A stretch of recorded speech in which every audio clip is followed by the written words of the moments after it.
Welcome to my kitchen. I'm Chef Deborah from Roca's Bakery in Greensboro, North Carolina.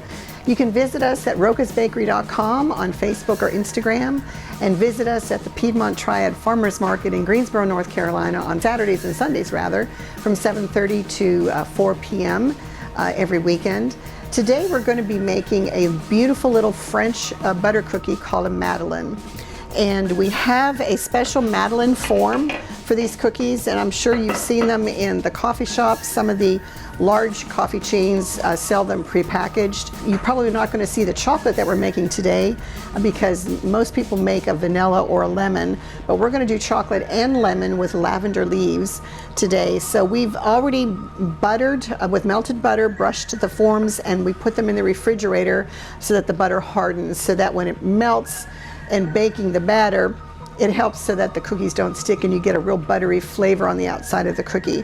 So we went ahead and did that before we started the show. But you can find these forms at Williams-Sonoma. You can order them online at a number of different places. They are a little expensive. They're about $28 to $35 depending on where you go. They do make mini forms too, about half this size. If you want something, you can use it for cornbread.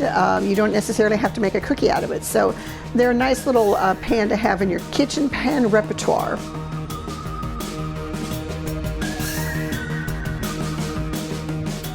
So we're going to take our dry ingredients and we're going to sift them together, and then we're going to put them in our mixing bowl. So we've halved the recipe today because a full recipe makes 30 cookies, which is a lot. So we've got half a cup of flour.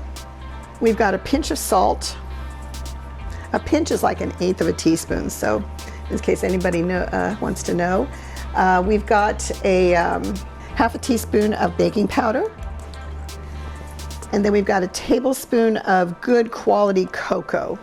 And we're just going to sift this together to make sure it all gets nicely incorporated before we add it to the, and all the lumps get out. If you can see, especially with cocoa, sometimes it gets lumpy.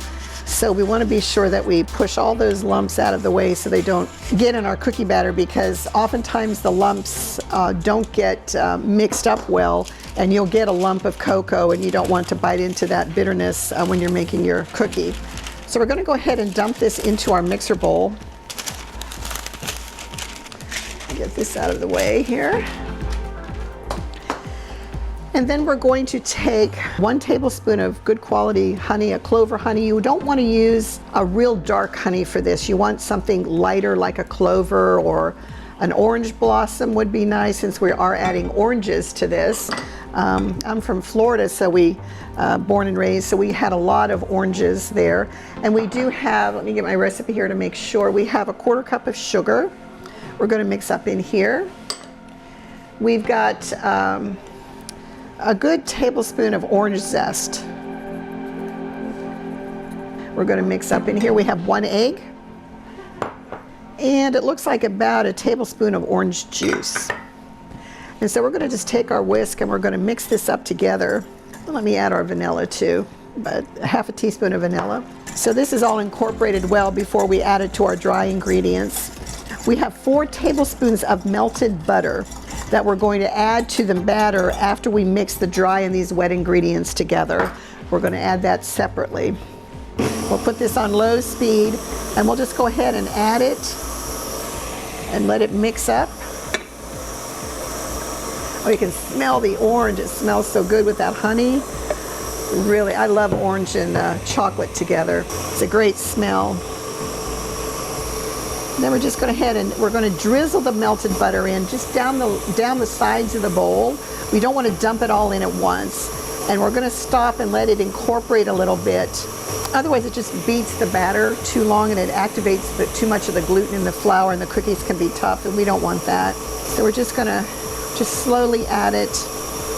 And you want to be sure not to put the hot butter in here because it will change the texture of the batter a little bit. So we want the butter to be a little bit cooler. But these come together so quickly. They're so easy to make.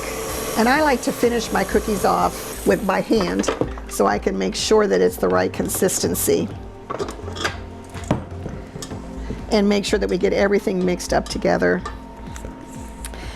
So this batter needs to rest in the refrigerator for about an hour, or you can put it in the freezer in a smaller bowl for 5, 6, 7 minutes and then take it out. We want it to be a little bit stiffer. So we're going to go ahead and let this rest in the refrigerator for a couple of minutes, and we'll be back to put them in our pan forms. We'll see you in a couple. Okay, our batter has chilled for a little while in the refrigerator, so we're going to go ahead and put them in our forms. So this is what the batter looks like. You can take 2 spoons. We're looking at filling the cookie forms about 1/3 of the way, a little bit more than 1/3. Now you can use a scoop. The bakery, of course, we use a scoop to portion out everything, so all the cookies are the same size. But you know, for the home bakers, a lot of times they don't have those specialty things, so 2 spoons works just as great. And these cookies will expand and fill the entire shell form. And then we're going to, when they come out of the oven and they cool just a little bit, we're going to dip them in a very thin chocolate orange glaze and sprinkle them with some orange zest, and they're going to be absolutely delicious. Great with an espresso or a cup of tea. Can you tell I like coffee and tea time? So we're going to pop these in the oven, 350 degrees, and they don't take long to bake for about, just start checking them at about 7 minutes. And we'll see you back as soon as they're out of the oven. So our chocolate Madeleines are out of the oven, and I've let them cool a little bit. And before they cool too much, what we're going to do is just flip them out of the form, and you can see they usually just pop out really easy. You can use your fingers. Sometimes they need a little gentle nudge. That's why it's important to butter the form really well and make sure it's in the refrigerator cooling so the butter hardens. And you want it to, let them cool for about 3 or 4 minutes and then take them out of the shells, because if you let them cool all the way without popping them out, they'll definitely stick. These cookies are wonderful, but they have their own temperament, kind of like 2-year-olds or 3-year-olds. Sometimes they're a little stubborn, and you just gotta kind of nudge them to do what you want them to do. There we go. So we're going to go ahead and let these cool completely, and while they're cooling completely so we can glaze them, we're going to start our lavender cookies. So we're going to put these aside, and we're going to start with our lemons. So what we're going to do, we've got a half a recipe here again today, because a full recipe makes a couple of dozen cookies, so we want to be sure that we're not over making all of these cookies, and it's good to know what the yield is when you're baking in your home. So we have a 1/4 cup of white sugar, we've got a tablespoon of brown sugar, and we have 1½ beaten eggs we're going to add here. And what we're going to do is we're going to mix this to what we call a ribbon stage. It takes about 5 minutes to whip this up until it's very light and pale and thick, lemony color. And we can hold the beater and it will just drop off the beater in like a ribbon like this. So we're going to go ahead and get that to that ribbon stage, and we'll be back in just a minute.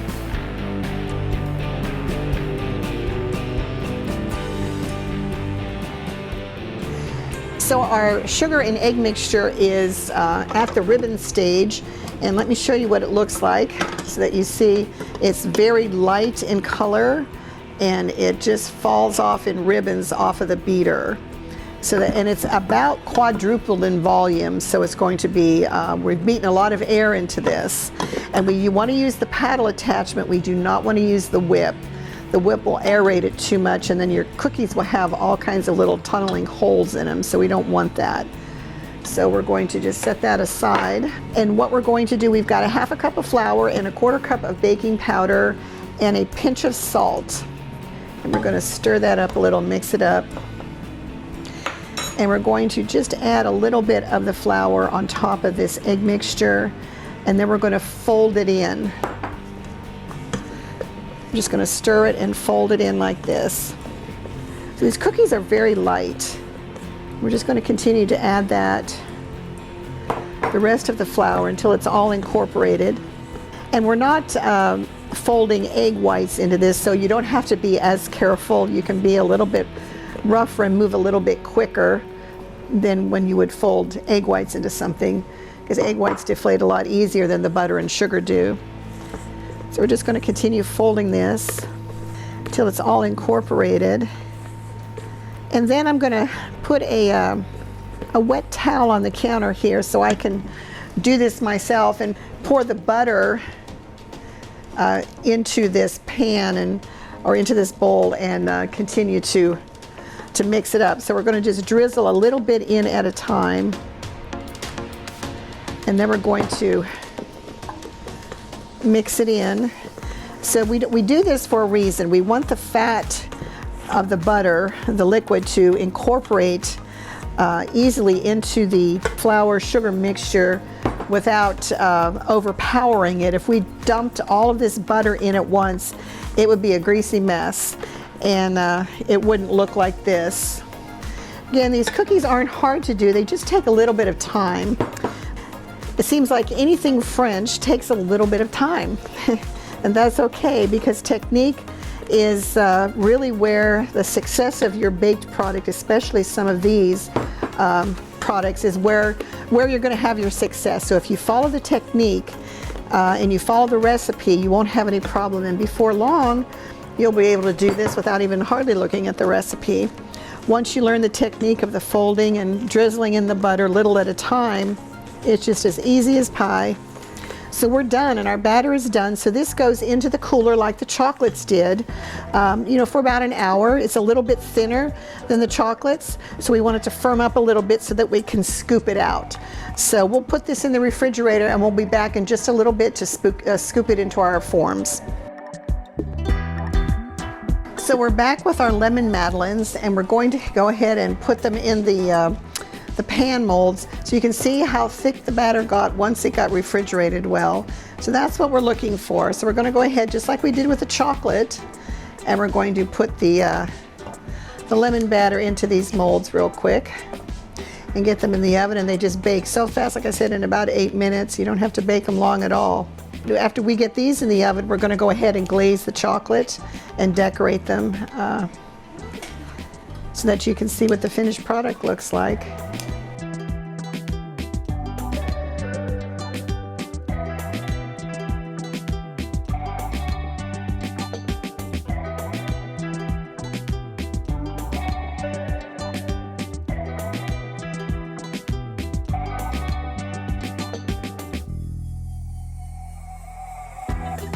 So we're back with our chocolate Madeleine cookies, and we've made a chocolate glaze. So this is about a cup of powdered sugar and maybe a quarter of a cup, eighth of a cup of cocoa powder.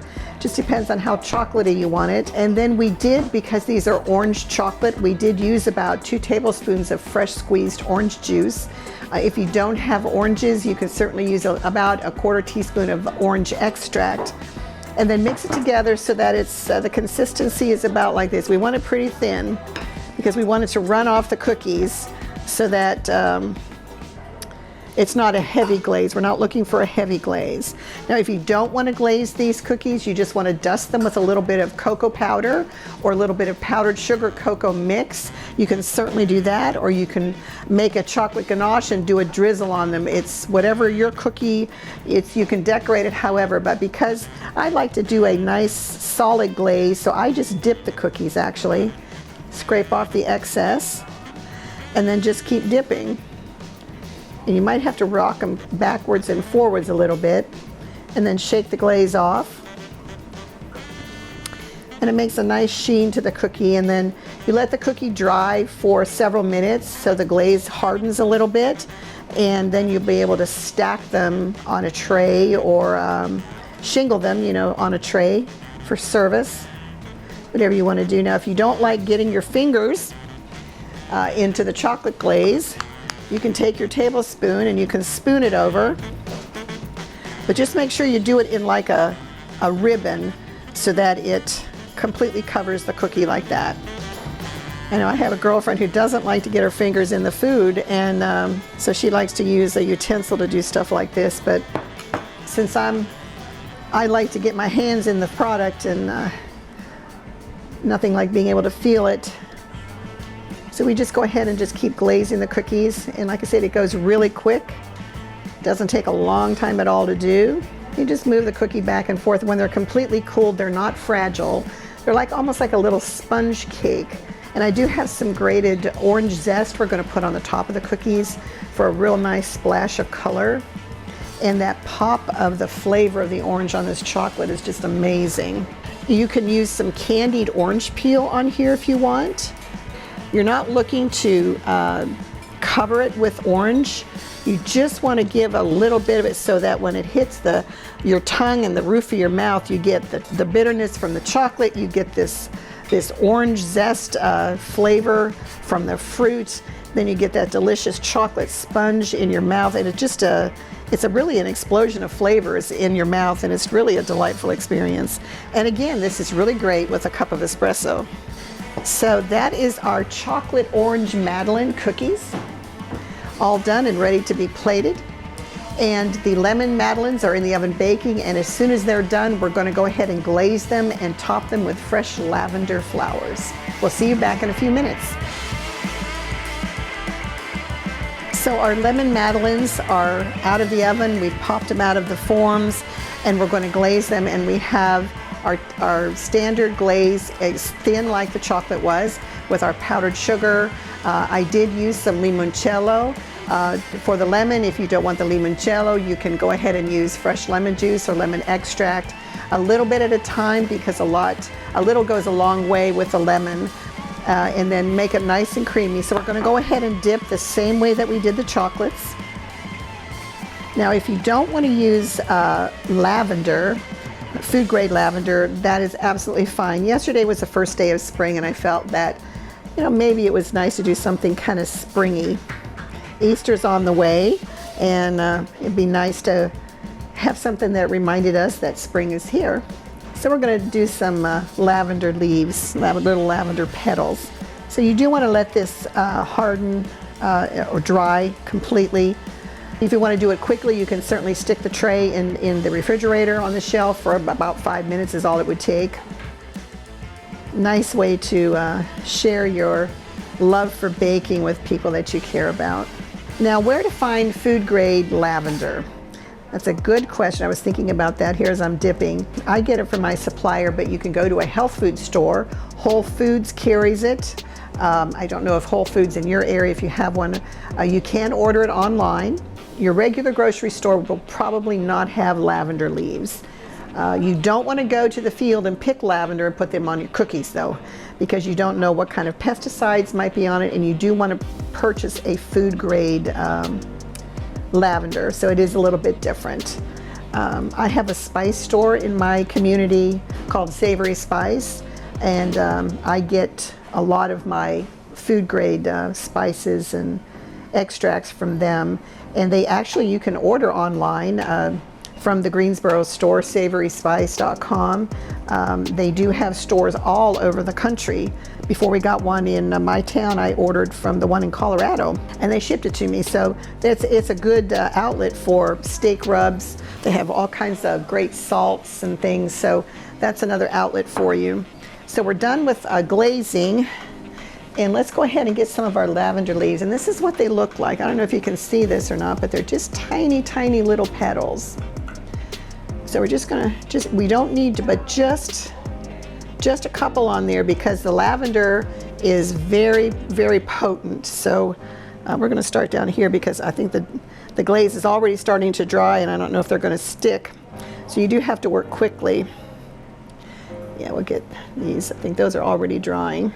Okay, and our lemon lavender Madeleines are done, and we're going to let them rest for just a couple of minutes to set up, and then we're going to go ahead and plate them. See you back in a few.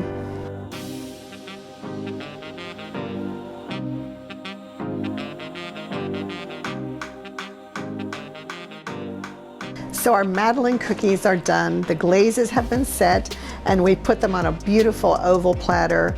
And as you can see, the yellow really makes the cookies pop.